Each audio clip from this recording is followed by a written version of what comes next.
영화로 보는 한국 현대사. 오늘은 일제강점기 시대 30년대 1930년대에 우리들의 청년들은 어떠한 활동을 했는지 알아보도록 하겠습니다. 1930년대는 민족 말살 통치기입니다. 이때 한가하기 위한 우리 젊은 청년들이 어떠한 활동들이 했는지 오늘 두 개의 영화를 잠깐 볼 것인데요. 박렬과 윤동주의 동주입니다. 그러면 먼저 청년이라는 단어에 대해서 알아보도록 하겠습니다. 식민지의 청년들. 청년은 근대 이후 서구와 일본에서 도입된 단어입니다. 식민지 시대의 청년은 어떠한 일을 했는가를 알아보도록 하겠습니다.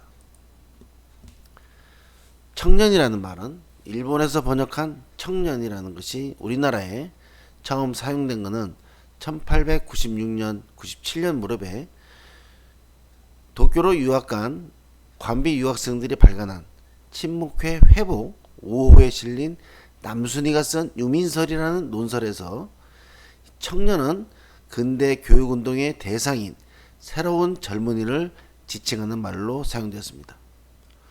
1910년대의 청년은 일제가 무단 통치를 펼쳐서 문화활동이 거의 제대로 이루어지지 못했지만 일본에 유학하고 있는 유학생들이 모여서 만든 학지광이라는 잡지는 새로운 청년의 등장을 보여줍니다. 이들은 청년을 선도자로 하는 민족의 새로운 정치적 조직화와 근대화를 본격적으로 모색하기 시작합니다. 1920년대 청년은 만세운동을 실질적으로 이끌고 이후 사회운동의 주역이 되었던 사람들입니다. 즉 근대 교육을 받은 3.1운동 중 시위한 유관순, 28 독립선언세의 일본 유학생들이 1920년대의 우리 청년을 대표하고 있습니다. 여기 본 사진은 1911년 4월 14일부터 14일간 경성 기독 청년회관에서 부흥회하는 젊은 청년들의 모습입니다. 오른쪽 역시 황성 기독 청년회관에서 모인 청년들의 보인 사진을 보여주고 있습니다. 1920년대 청년은 3.1운동에서 민중의 힘과 가능성을 발견했다면 민중은 그 운동 속에서 학생들이 활약을 보면서 근대 교육을 받은 청년들에 대한 신뢰를 형성합니다. 사진에 보시면 1923년 전 조선 청년당 대회 참석 기념 사진입니다. 이 사진의 가운데 위에 보시면 한반도라는 지도가 있죠. 이 뜻은 빼앗긴 나라를 꼭 되찾아야겠다는 이러한 20년대 초 이 식민지 청년들의 민족적 열망이 담긴 사진이 되겠습니다. 30년대 청년은 일본은 훈육되어야 할 대상으로 청년을 바라봤습니다. 좌우를 막론하고 조선인 사회운동이 추진력을 상실하면서 청년 담론, 즉 청년의 의미를 또한 의미가 변화되기 시작합니다.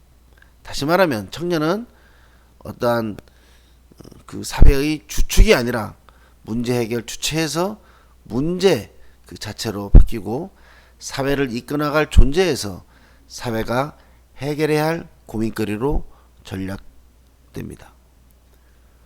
이처럼 청년은 시대마다 다르게 정의되었고 그에 따라 주어진 역할도 달라집니다. 1930년대 청년 박렬과 윤동주에 대해서 알아보도록 하겠습니다. 박렬, 아나키스트 from colony, 즉 칼로니는 식민지죠. 아나키스트는 번역하면 무정부주의자입니다. 그래서 이 영화 박렬에서 박렬이 어떻게 활동을 했는지 보도록 하겠습니다.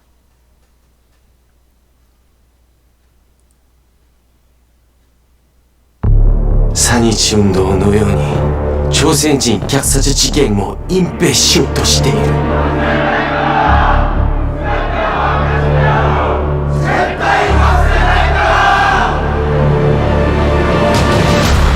関東一帯で震度 7.9 の大地震が発生しました。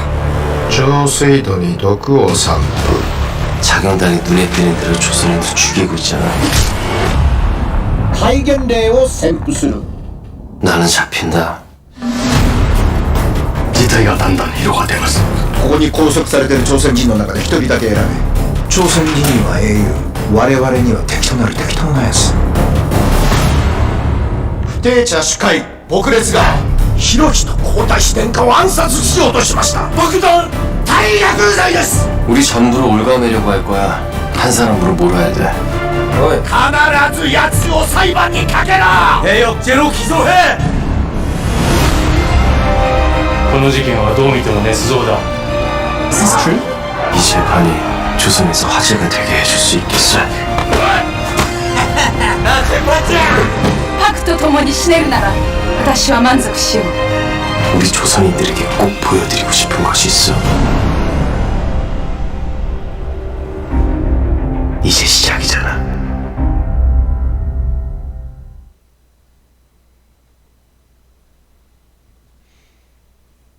그런 박렬이라는 영화인데요. 이 영화는 이 박렬이 알려지지 않았지만 후에 박렬이라는 이런 아나키스트가 나온 배경을 설명을 드리면 관동 대지진, 조선인 대학살, 가미카제, 가네코, 후미코 이런 네 가지 키워드가 있습니다. 1923년 관동 대지진이 일어납니다. 7.9의 커다란 대지진이 도쿄 등 관동 지역을 강타해서 10만여 명의 사망자가 발생합니다. 이때 관동 대지진이 일어난 후에 대지진이 일어나면 어떤 일이 벌어져요? 물자도 없고 없으니까 약탈이 일어나겠죠. 그래서 이러한 야마토 내각은 이런 국민들의 불만을 돌리기 위해서 이 난리통에 조선인이 우물에 독을 타고 방화했다. 그리고 모든 이런 상가나 이런 데서 물건을 훔치는 게 조선인이라고 해서 이 조선인들이 폭동을 조장하고 있다는 신문도 내고 이런 조선인으로 이 관동대 지진을 응한 많은 사회적 혼란이 조선인에 의해서 이루어졌다고 발표를 합니다. 이런 것에서 불만을 품은 일본은 관동 대학살, 즉 이 혼란 와중에 일본 민간인과 자경단이죠. 자경단과 군경에 의해서 조선인을 대상으로 벌어진 무차별적인 대량 학살 사건이 벌어집니다. 이를 관토 대지진 조선인 학살 사건이라고 하는데 6,000명 정도 달하는 걸로 알고 있으나 자료가 발굴되면서 약 23,058명이라는 주장도 나왔습니다. 이러한 사건으로 그 대학살 때 조선인이라는 옷을 입은 사람은 무조건 살해했습니다. 이때 조선인만 살해된 게 아니라 중국인, 외국인도 닥치는 대로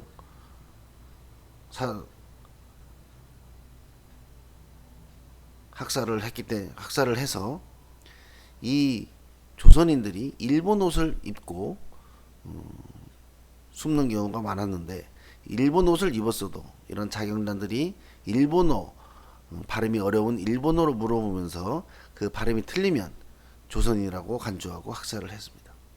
얼마나 많은 학살을 했길래 이러한 조선인들이 경찰서에 그 안까지 피신을 갑니다. 그래도 따라가서 이 자경단들이 이 조선인들을 학살해서 너무 이러한 학살이 만행적으로 일어나니까 일본 정부도 이를 강과할 수, 정부도 어떻게 손댈 수도 없을 정도로 커지니까 추후에 이 간도 학살이 종료되었을 때 이와 같은 많은 조선인 들이 학살 당한 사실을 알게 됩니다. 이때 이 박렬이라는 젊은이가 있었습니다. 이 박렬은 무정부주의자인데 이 일본인들이 얘를 누명을 씌워서, 물론 이 친구가 폭탄 제조법 이런 걸 활동을 합니다. 하기는. 그래서 이 박렬이 천황 암살을 계획했다는 누명을 씌워서 이 영화에서 사법부로부터 사형 판결을 받습니다. 하지만 일본 천황의 가명으로 무기징역으로 형을 변경해서 천황은 법 위에 군림한다 라고 말할 수가 있겠죠. 박렬은 22년간 감옥에 갇혀 있다가 해방 후에 풀려나게 됩니다. 그리고 6.25 때 납북되어 그 생사를 알 수가 없습니다. 그리고 또 한 가지, 이 아내 후미코는 감옥에서 젊은 나이로 사망을 하게 됩니다. 영화에서 나왔듯이 후미코도 아나키스트인데 박렬을 사랑했고 박렬과 함께 죽겠다. 일본 재판관이 우리를 갈라놓아도 우리는 함께 할 것이다 라고 이야기합니다. 그리고 앞에 영화의 앞에 사진이 있는데, 영화 장면인데, 이거는 둘이 교도소에서 결혼식을 올리고 재판장에게 재판관인가 사진을 찍어달라고 했을 때 이러한 포즈를 갑자기 취합니다. 이것으로 말미암아 논란이 돼서 재판장은 사표를 냈다는 그러한 기록도 있습니다. 그 당시 일본은 태평양 전쟁을 일으키면서 카미카제라는 말을 쓰죠. 요즘 이 카미카제 드론이라는 걸 또 나옵니다. 러시아하고 그 전쟁 중에서 드론이 자살 드론이라는 것도 나와서 그 전쟁에서 많은 영향을 주고 있죠. 우크라이나에서 만든 이러한 카미카제 드론이라고 합니다. 다 알다시피 2차 세계대전 때 폭탄이 장착된 비행기를 몰고 자살 공격을 한 일본군 특공대를 말합니다. 천황을 위해서 죽어나간 자살 특공대들의 사진입니다. 오른쪽 그림은 연합군 함대에 동시에 함께 부딪히는 공격을 가해서 한 1000여 명이 넘는 특공대원이 가미카제 공격을 합니다. 아마 이 전쟁, 태평양 전쟁에서 가는 연료만 주고 돌아오는 연료가 없이 이들은 가서 싸우다 마지막으로 가미카제 해서 자살 폭탄으로 미군 항모에 부딪혀서 자살을 하고 미군에게 큰 피해를 입히는 그러한 역사적 기록이 있는 거죠. 이 사진은 박렬과 가네코 후미코 사진입니다. 여기 보면 박렬은 1974년까지 있었고 가네코 후미코는 1903년에서 1926년 있었죠. 즉 젊은 나이에 어떻게 이 가네코 후미코가 죽었는지 부검도 할 수 없었고 이거를 일본 정부가 막았습니다. 하지만 자살했는지 죽였는지 이거는 알 수가 없습니다.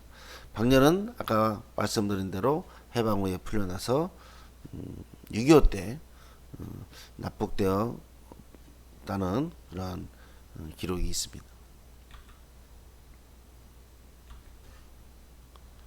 이 사진이 수감 중에 결혼하고 둘이 포즈를 취하고 찍은 사진이 되겠습니다. 박렬의 시 개새끼입니다. 한번 읽어보겠습니다. 제목이 나는 개새끼로소이다. 하늘을 보고 짖는 달을 보고 짖는 보잘것없는 나는 개새끼로소이다. 높은 양반의 가랑이에서 뜨거운 것이 쏟아져 내가 목욕을 할 때 나도 그의 다리에다 뜨거운 물줄기를 뿜어내는 나는 개새끼로소이다. 이 말이 뭐냐면 이 박렬의 시는 하늘을 보고 짓는 달을 보고 짓는 보잘것없는 나는 하늘을 보고 달을 보고 이거는 일본의 그러한 제국주의 권력을 말하겠죠. 거기에 나는 개새끼 즉 보잘것없는 약한 조선인이라는 거죠. 높은 양반 가랑이상에 그러니까 일본 그 높은 그 권력에서 나에게 그러한 것을 뿌리지만 나도 물러서지 않고 그의 다리에다가 뿜어내는 그러한 저항적인 시가 되겠습니다. 이 시를 보고 이 후미코 여성이 가네코 후미코 여성이 이 시를 보고 박렬에 찾아와서 이 후미코 역시 아나키스트로 무정부주의자이기 때문에 이 박렬과 함께 일본에서 동거를 시작합니다. 영화에서도 이 동거할 때 그 동거하는 서약서를 하는데 서로가 서로를 동지로 생각하고 서로가 중에 하나가 타락하면 헤어진다. 둘이 이 무정부주의라는 어떠한 사상이 맞아서 둘이 함께 살게 되는 거죠. 그래서 이 후미코는 박렬을 사랑했고 박렬은 조선을 사랑했고 나라스 후미코 역시 조선을 사랑하게 되고 조선의 독립을 위해서 함께 노력한다는 그런 여성인 것입니다. 다음은 2015년 동주입니다. The Portrait of Poet, 즉 시인의 초상, 동주에 대한 영화를 보도록 하겠습니다.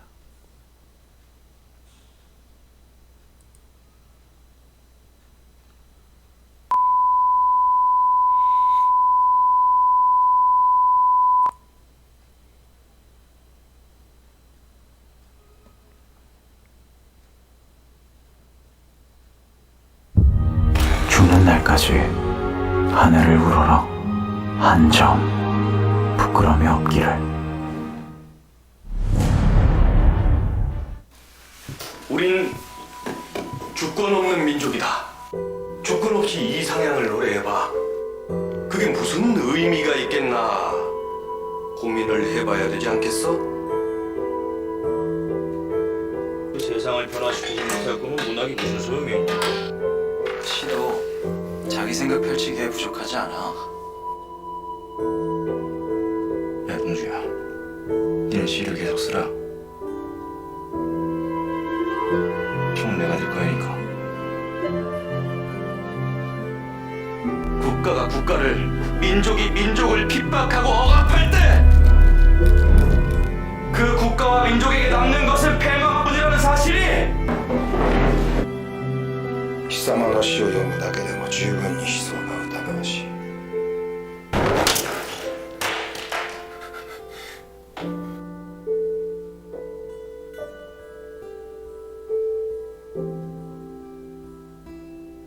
동주.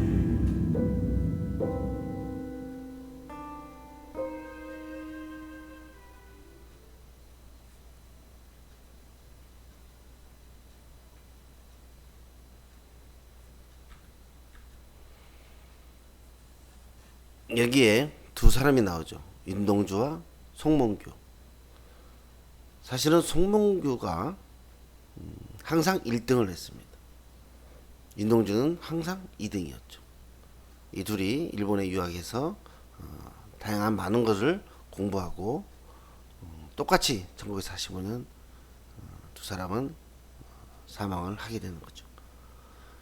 이 두 사람이 남긴 시들은 30년대의 젊은 청년들의 그러한 고뇌가 담긴 시로서 우리에게 많은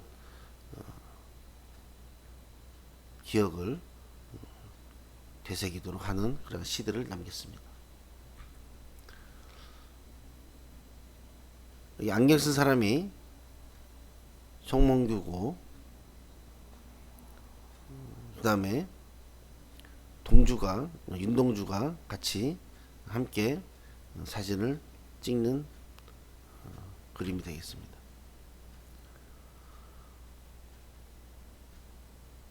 윤동주와 송몽규는 여러 가지 시들을 많이 남겼지만 굉장히 윤동주의 서시 여러분도 잘 알고 계시죠?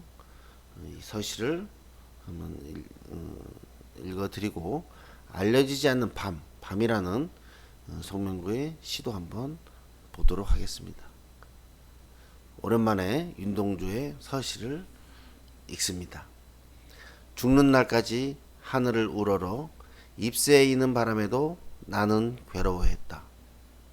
별을 노래하는 마음으로 모든 죽어가는 것을 사랑해야지. 그리고 나한테 주어진 길을 걸어가야겠다. 오늘 밤에도. 윤동주의 서시였습니다. 송몽규. 고요히 침전된 어둠, 만지울 듯 무겁고 밤은 바다보다 깊구나. 홀로 헤아리는 이 맘은 험한 산길을 걷고 나의 꿈은 밤보다 깊어 호수근한 물소리를 뒤로 멀리 별을 쳐다 쉿바람 분다. 이 한국인이라면 기억해야 할 시인 윤동주와 송몽구입니다. 동갑내기 사촌입니다. 어둠의 시대 평생을 함께한 친구이자 라이벌 윤동주와 송몽구입니다. 시인을 꿈꾸던 동주에게 신념을 위해 행동하는 몽규는 가장 가까운 곳이면서 넘기 힘든 산입니다. 동주는 항상 영원한 2등이었습니다. 윤동주의 동주의 콤플렉스 같은 감정을 영화 스토리에 담아놓고 몽규가 잡혀가며 들려주는 시 자화상다.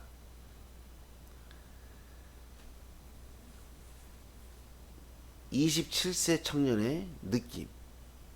윤동주 시인은 어떠한 마음으로 시를 썼을지 상상해 보게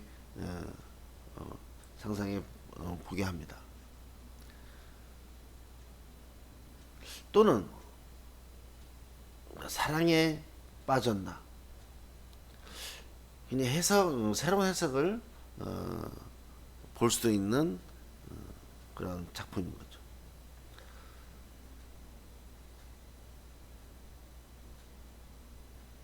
우리가 이 죽는 날까지 하늘을 우러러 한 점 부끄러움 없기를, 이거는 굉장히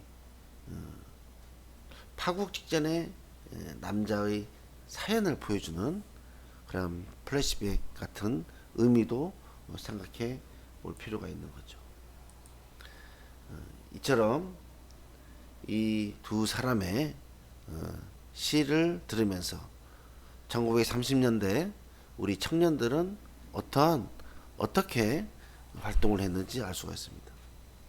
1930년대의 청년이 이러한 일들을 했다면 쭉 현대로 올라오면 우리 청년들은 4.19 의거 때 다 중고등학교 청년들이 일어났죠. 학생들이 일어났고, 그리고 또 조금 더 올라가면 우리나라의 민주화 운동 때 많은 대학생들이 모두 일어나서 시위를 했었죠. 이러한 젊은 청년들의 시위에 감동을 받은 시민들이 모두 합세해서 우리나라 전체가 민주화 운동을 하면서 노태우 전 대통령 때 우리가 항복을 이끌어내는, 시민운동으로 인해서 항복을 이끌어내는 그러한 그 대통령 직선제를 이끌어내는 그러한 쾌거를 이룬 그러한 청년들의 일들이 역사적으로 보면 지금까지 계속 일어나고 있습니다. 여러분도 1930년대의 젊은 청년들과 역사적으로 볼 때 4.19 그때 학생운동 그리고 민주화 운동을 통해서 우리 젊은 청년들이 우리나라의 큰 기둥이라는 것을 인식하며 여러분도 앞으로 우리 대한민국의 미래에 큰 줄기가 힘이 되는 줄기가 되는 것이 바로 여러분의 청년들이라는 걸 잊지 말았으면 좋겠습니다. 이상으로 영화로 보는 현대사를 마치도록 하겠습니다.